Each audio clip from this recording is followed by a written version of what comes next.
Seorang santri hilang saat mencuci jeroan sapi di Laut Desa Sukolilo, Kecamatan Banjar, Selasa, tanggal 20 Juli tahun 2021, pukul 10.30 waktu Indonesia Barat. Pagi itu belasan santri Mahadul Ulum Asyariah, MUS, Desa Karangmangu, Kecamatan Sarang, Rembang, Jawa Tengah, sedang mencuci daging kurban, jerohan, di laut.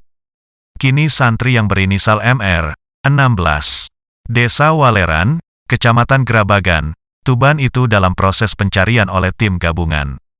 Pasalnya, korban terseret ombak besar hingga terbawa arus ke tengah laut tanpa sempat menyelamatkan diri.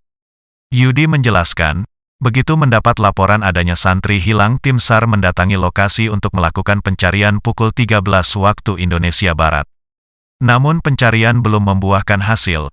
Hingga pukul 17.30 waktu Indonesia Barat pencarian dihentikan mengingat cuaca yang tidak mendukung dan ketinggian ombak mencapai 2 meter.